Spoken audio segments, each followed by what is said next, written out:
Welcome to The Explainer. Today we're diving into a central contradiction, something right at the heart of America's founding, how a nation conceived in liberty was also built on the institution of slavery.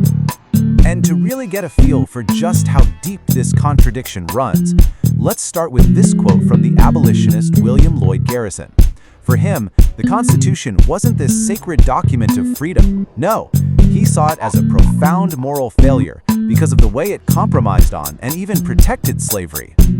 So this really brings us to the big question we're going to explore. How on earth did the United States, a nation founded on these incredible ideals of liberty, square that with the brutal reality of human bondage for millions of people living there? Okay, so let's start by just digging right into this fundamental conflict. We're going to look at the paradox between what America said it was about, freedom, and what it actually did, right from the very beginning. Right from the get-go, the nation's birth was marked by this deep, bitter irony. The founding documents are filled with language about liberty and equality, but in practice, the country was building a racial caste system at the exact same time, where freedom was denied to millions simply because of their African heritage. Alright, next up, we're going to see how this wasn't just some philosophical problem. No, this contradiction was deliberately and systematically stitched right into the nation's legal and political fabric. So picture this, it's 1787, the Constitutional Convention, and this whole contradiction just comes to a boil.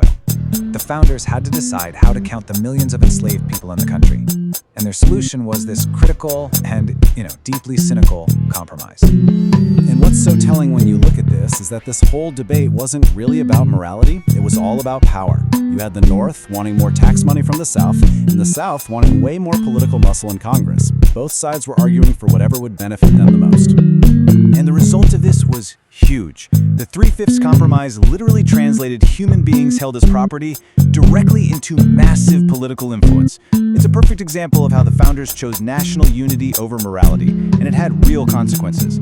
This shaped federal laws for decades and even tipped presidential elections.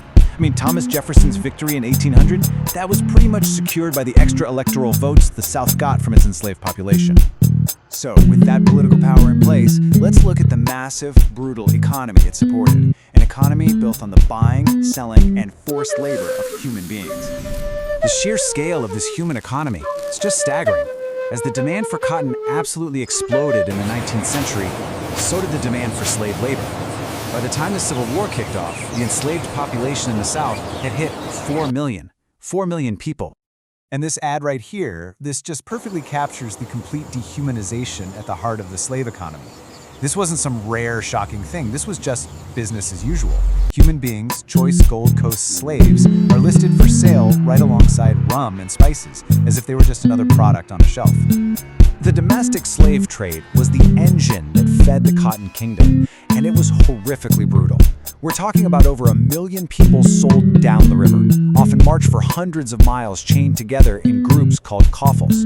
Families were constantly and casually torn apart.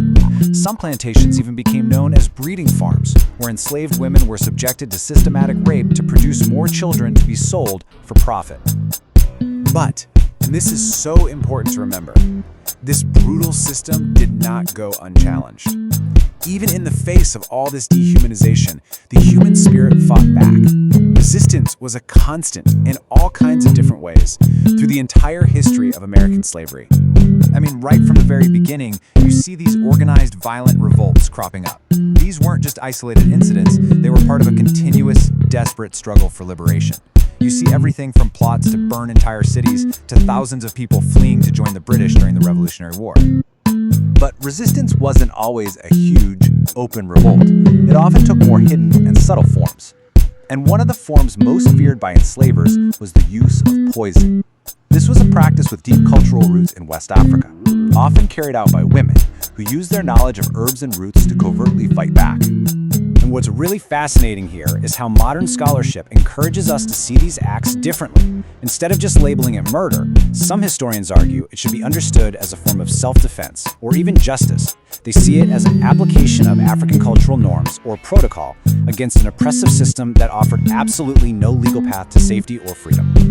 But, the history of slavery is not a simple black and white narrative. The system it created produced really uncomfortable and complex social dynamics that challenge our modern assumptions about race and power. So let's look at a part of this history that really complicates that picture of race and power during this period. The historical record shows that thousands of free people of color owned slaves. And this fact has created a difficult, intense debate among historians. Were they primarily benevolent actors, buying family members out of bondage to protect them? Or were some of them acting as capitalists, exploiting enslaved labor for their own profit, just like white slaveholders? The truth is deeply complex, and likely varied from person to person, and it really reminds us that this system forced people into impossible moral positions. So why does all this history matter today? Well, the answer is simple. Because the end of slavery in 1865 was not the end of the systems it created. Think about this for a second. For 246 years, that's far longer than the United States has existed without it, slavery was a foundational legal part of American society. An institution that deeply embedded itself into the nation's economy, culture, and laws. Well, that wasn't just going to disappear overnight. And it didn't. Immediately after abolition, new legal and economic systems were created to control black labor. Convict leasing, for example, allowed states to arrest black men for minor crimes and then lease them out for brutal, unpaid work. Sharecropping often trapped families in inescapable cycles of debt. These systems created a new form of involuntary servitude that persisted for decades. Ultimately, you can't fully understand America today without understanding this history. It's often called the nation's original sin, precisely because there is a direct line connecting the 246 years of slavery and its aftermath to many of the deep-rooted inequalities that persist in our society. And this leaves us with a final, crucial question to consider. What parts of this long shadow do we still live under? And what does it mean to truly reckon with this history and its enduring legacy?